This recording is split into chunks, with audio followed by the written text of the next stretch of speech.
నేను ఇట్లా చేయ మంచిగా పొడిపిండి వేసి లాటా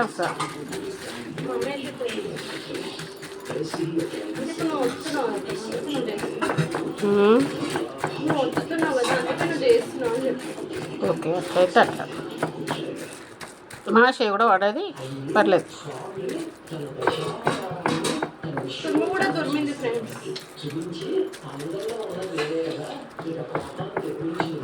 మా టైంలో భక్ష్యాలు ఒకరోజు ముందే చేసేసుకుంటుంటే మేము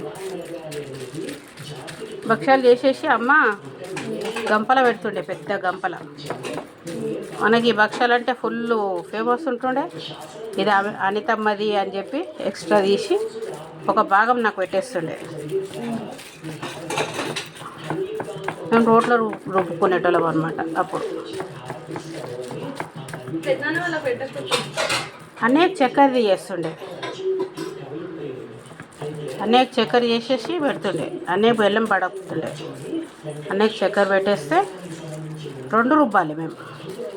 రుబ్బడం అంటే రోట్లోనే. అక్క అయింది.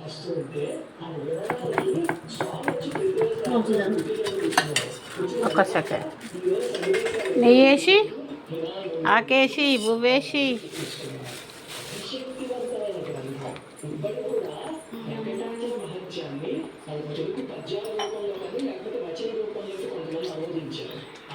మెల్లది ఏం కాదు.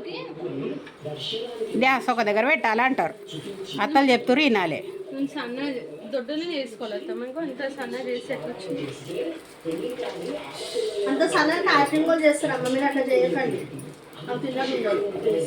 ఒక్కటి చేసినామమ్మ తల్లి, అలవాట్ల పొరపాటు ఏం చేయమంటారు. ఏమో పొంగనాలు, మాటలలో కూడా పొంగనాలు దేగం కూడా అని అంటారు. సత్యం నారాయణ పొంగనాలు పెట్టకు బాగా అయింది అని అంటారు కదా. వెరైటీ పొంగనాలు, పూర్ణ పుండలు, రొట్టెలు, భక్ష్యాలు, పోలేలు, పోలే అంటాం. అక్క ఎట్లా చెప్తా అట్లా.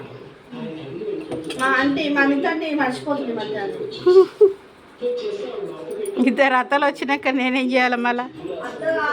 అత్తలు అంటది కానీ మా అత్తనే అత్త.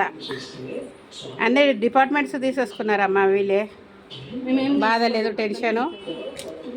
మా వాళ్ళు ఎడుస్తారు కానీ నాకైతే ఖుషే.